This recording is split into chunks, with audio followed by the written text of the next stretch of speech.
I told my kids I'd be gone for a week and left the oldest in charge, but I was exhausted, met someone new, and decided I was done with motherhood. Now I'm not coming back, and everyone is acting like I destroyed the family. Hi. I don't really know what I'm looking for here. Maybe just a place to finally say all of this out loud without someone jumping down my throat. I'm a 38-year-old single mom of 3, and I feel like I've hit some wall I didn't even see coming, or maybe I did see it, but I convinced myself it was normal and part of being a mom. I don't know anymore. For years it's just been me and the kids. Their dad vanished when Eli was a baby, and I've been in survival mode ever since. I work full-time, and then I come home to a second shift of cooking, cleaning, homework questions, drop-offs, arguments, everything. Terrence is 17 now, and he's always been the responsible one. But it's a responsibility he never asked for. Mila is 14, and in that stage where everything I say is a personal attack. And Eli, he's 10 and still so attached to me, it sometimes feels like I'm his entire world. I love them, I really do, but I also feel like I've been carrying all of us on my back for so long that my spine finally snapped and I didn't even hear it until I got away. A couple weeks ago, I told him I was going on a work retreat. Technically not a lie, because I told my boss I needed time away and he approved the PTO, but I let the kids think it was mandatory. I didn't want the guilt or the tears or the bargaining, I just needed them to accept that I was leaving for a week. Terrence has done weekends before, and I figured between him and Mila's attitude of, "Don't talk to me anyway," they'd manage. I filled the fridge, left emergency numbers, left some cash, and I drove 2 hours to this quiet coastal town I used to visit when I was younger. The plan was to sleep, maybe read, walk on the beach, and just not be responsible for anyone for 7 days. That was it. I didn't plan anything dramatic. I definitely didn't plan what happened. The first 2 days were just silence. Actual silence. No one yelling from the hallway asking where their shoes were. No one tracking sand through the kitchen. No one complaining about dinner. I sat on the tiny balcony of the rental cottage and cried harder than I have in years, because it was the first time in a long time I felt like a person again. Then I met Daniel. He works as a chef at this little restaurant near the pier. I wasn't looking for anything. I wasn't even thinking about anything except maybe finishing a cup of coffee before it got cold. But he was just calm, soft-spoken, kind without hovering. He asked normal questions and listened like he actually cared about the answers. I didn't recognize the feeling at first. I thought maybe I was just starved for adult interaction, but something settled in me when I was around him, like all the noise in my brain quieted down.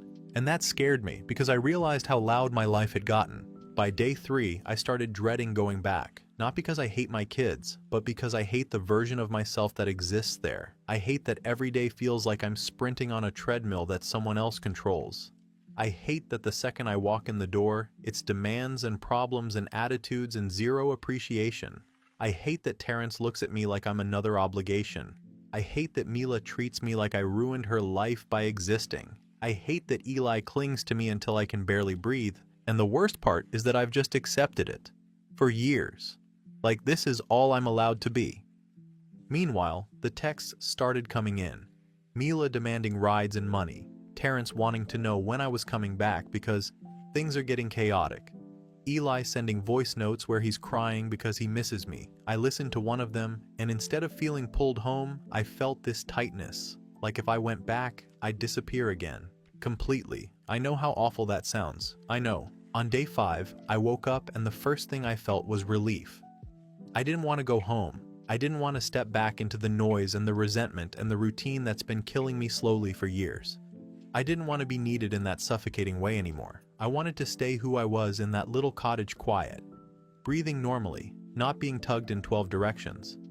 I started looking at rentals, not seriously at first, but then one popped up a few blocks from the beach, and before I could talk myself out of it, I toured it, and something in me just clicked. I could see myself living there. I could see myself waking up without dread. I could see myself being someone other than mom.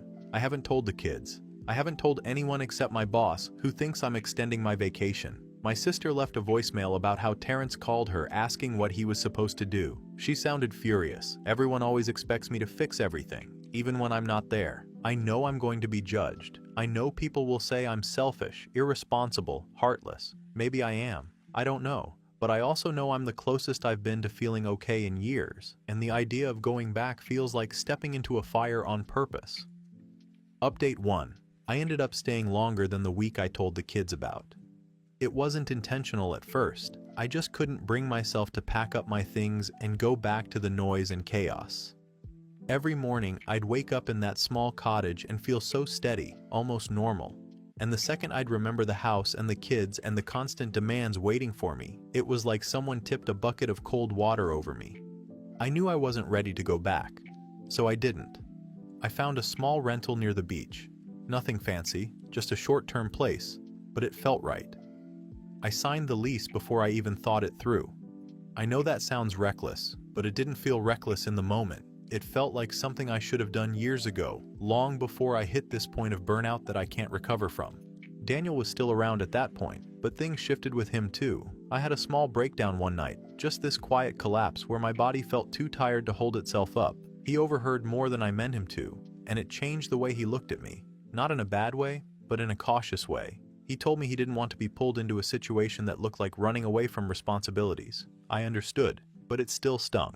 I didn't leave to chase a man, but it seems like everyone thinks that's what happened. While I was figuring things out, my sister decided to drive over to my house to check on the kids since Terrence kept telling her I wasn't answering him. The house wasn't spotless, but it also wasn't the disaster everyone expected. Terrence had been doing fine. The basics were handled. They weren't starving or living in filth. But my sister still tore into me the second she saw I wasn't coming back. She didn't say it directly to me then, but I could hear the anger in her voice messages later. She packed up the kids and took them all to her place, and by that evening she was saying she was embarrassed for me. The worst part happened when I finally called home. I knew I had to at some point, and hearing the silence on the other end of the line when Terrence picked up made my stomach twist. He wouldn't talk to me. He said nothing at all. He just handed the phone to my sister. She didn't hold back. She told me she was filing for temporary guardianship because what I did counted as abandonment. I didn't even know what to say to that. She acted like I left them in a parking lot. I told her I wasn't unstable. I wasn't having some crisis. I was finally taking care of myself, and she said that made it worse. She said the kids needed stability, and that clearly wasn't me. I know people will think I'm delusional, but I don't regret choosing myself. Not for a second. I'm not disappearing off the face of the earth. I'm not saying I'll never see them. I just can't be the day-to-day parent anymore. I was drowning, and every time I tried to come up for air, someone pushed me back under. I don't see what's wrong with acknowledging that I'm not capable of giving them what they need full-time anymore. The real shock came from Mila. She's been telling relatives that I left to party with men, and everyone believes her because it fits whatever dramatic story they want to tell. Terrence didn't bother correcting her. He's just letting people run with it. I didn't expect him to protect me, but it still hurts to know he didn't care enough to tell the truth. Then I got a letter from the school. They're threatening to report me for parental abandonment. They want me to come in person. If I don't, they're escalating it to the state. I felt sick reading it. Not scared, just sick. It's one thing for family to make assumptions. It's another when the system gets involved. But I'm staying here. I'm building a life here, and everyone else is going to have to figure out their own way forward the same way I had to. Update 2. Going back home felt strange before I even pulled into the driveway. I kept trying to prepare myself for some dramatic showdown or shouting match, but what I walked into was worse. The kids weren't yelling or demanding anything. They were just quiet, cold, like I'd walked into an empty waiting room where everyone had already made up their minds about me.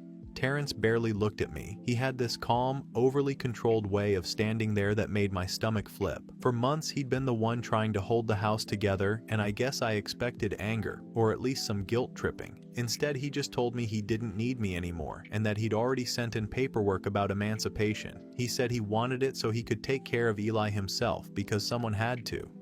Hearing my oldest talk like that, with that steady voice I used to rely on when things got rough, made me feel like I'd been erased from my own family. He looked older too. Not physically, just something in his eyes that said he'd already accepted a future where I wasn't part of the picture. Mila didn't hide how much she resented me. She kept her arms crossed and wouldn't look up. She blamed me for embarrassing her with relatives and ruining her routines and making everything harder for her at school. She admitted she was the one who told everyone I ran off with some guy because it felt easier than saying I'd just quit being a mom. Hearing her say it so plainly hit harder than I expected, and I know I shouldn't have been surprised after everything, but I still felt it like a punch. Eli hardly said a word at all. He kind of hovered behind the couch and watched me like I was someone visiting the house for the first time. He wouldn't come near me, wouldn't hug me, just whispered that I left while he was sleeping. There was this tired look in his face that didn't belong on a 10-year-old, and I didn't know what to do with it. Before I had time to process any of it, the social worker showed up because my sister had already filed the emergency guardianship request. It was a complete ambush. I felt cornered from the moment I opened the door. The social worker did the usual walkthrough and kept asking all these questions about where I'd been, what my plan was, what steps I was taking to resume being the primary caregiver.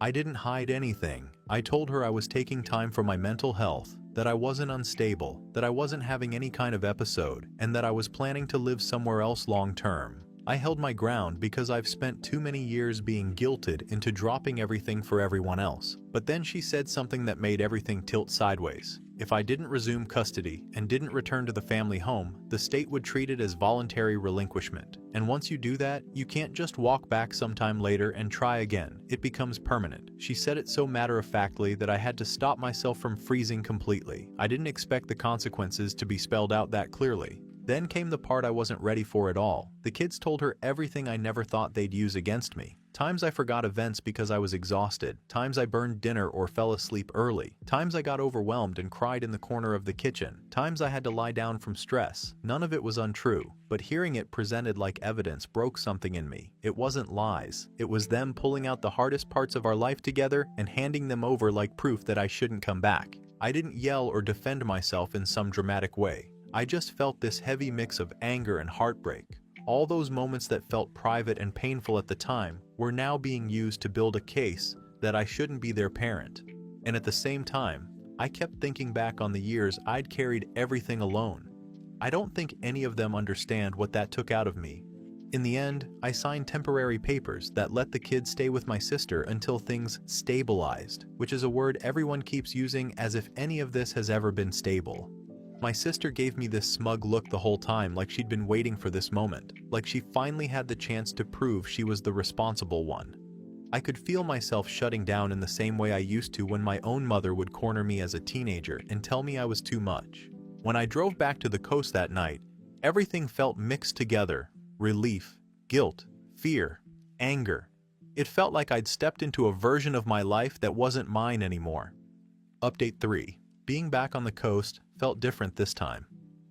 The first week I returned after signing the temporary paperwork, I kept trying to convince myself that I'd made a firm decision and that everything would settle if I just focused on building a routine. I started waking up early, walking along the beachfront, trying to keep my mind from slipping back into the same guilt loop that kept hitting me every night. Daniel ended things for good, which shouldn't have surprised me, but it still stung more than I wanted to admit. He said, in his calm way, that he wasn't built to be part of something so tangled, that he felt more like an escape than a real choice. Hearing that hit harder than I expected. It felt like yet another corner of my life I had no footing in. I told myself it was for the best, that now I had nothing tying me emotionally to either place, but it left me feeling silly and exposed. It also made me dig my heels in even more. I wasn't going to run back just because something didn't work out the way I pictured it. I wasn't going to be the woman who folds the minute things get complicated. The calls from home started about a week later. Not the angry ones I'd been bracing for. That would have been easier, honestly. My sister called saying she needed help, that the kids weren't listening to her, that they were taking advantage, that she didn't know how I managed before. There was no anger in her voice, only this exhausted edge. She said Eli was refusing school entirely, shutting down the way he does when he gets overwhelmed. Mila had been sneaking out and skipping classes, and Terrence, the one who always held everything together, was barely home, working long shifts to avoid being in the house. I didn't know what to feel. Then the kids started contacting me directly. Mila called first. She sounded smaller than she wanted to, and she told me she had lied during the guardianship process. She said she exaggerated everything and twisted what she could because she wanted to live with my sister, where she thought she'd get more freedom and attention. She told me she didn't think it would go this far, and now she was scared because my sister was strict in ways she couldn't predict. Hearing her say all that didn't make me angry the way I thought it would. Terrence's confession hit in a different way. He admitted that he encouraged Mila to lie. He said he wanted me gone because he thought my anxiety and exhaustion were making things unstable for everyone, and he wanted to take care of things without dealing with me falling apart. He told me he felt like he'd been parenting everyone for years, and that the only way he could keep everyone steady was if I wasn't dragging the household down. For the first time since leaving, I stopped feeling angry at them. I started seeing how trapped they felt too. Then my sister's lies reached me. Someone I knew messaged me saying she'd been telling people I abandoned the kids to chase some addiction, painting herself as the hero who stepped in to save them. She knew exactly what she was doing. She wanted to control the narrative and turn herself into the martyr she always thought she was. Hearing that snapped something clean inside me. I realized something important. I am not going to fight to get the kids back, but I am going to fight to keep my sister from using them as trophies in her performance of being the perfect guardian. Final update. I had a mediated meeting last week. I'd been dreading it because I knew whatever came out of that room would be the final shape of things, and there was no undoing any of it after that. I was already tired before it even started. I barely slept the night before because I kept going over every possible way the kids might react, and none of the outcomes looked good. Still, I went in because avoiding it wasn't going to fix anything, and dragging it out would only make things worse for everyone. My sister came in with her usual attitude like she had already decided she was the only sane adult there. The kids looked worn down, not angry the way they were in the beginning, just flat. The counselor tried to set the tone, but it didn't matter much. Everyone knew why we were there. Terrence spoke first. He surprised me. He didn't raise his voice or try to guilt me. He just said he was planning to move out as soon as he turned 18 and that he didn't want to live with me or my sister. He said he respected that I made a choice for myself, but that he didn't know if he'd ever be able to forgive me. He said he wanted to take care of Eli in the future because he didn't trust anyone else to handle things properly. Hearing that hurt in a different way than anger ever did. Mila went next. She looked embarrassed and irritated at the same time. She admitted she lied during the whole guardianship mess and exaggerated things because she thought living with her aunt would give her more freedom. She didn't try to make excuses. She said she understood why I left, but she still didn't feel like she could rely on me. She said she wanted to live with my parents instead, where things felt calmer. She didn't look at me while she said it. I think that made it sting more.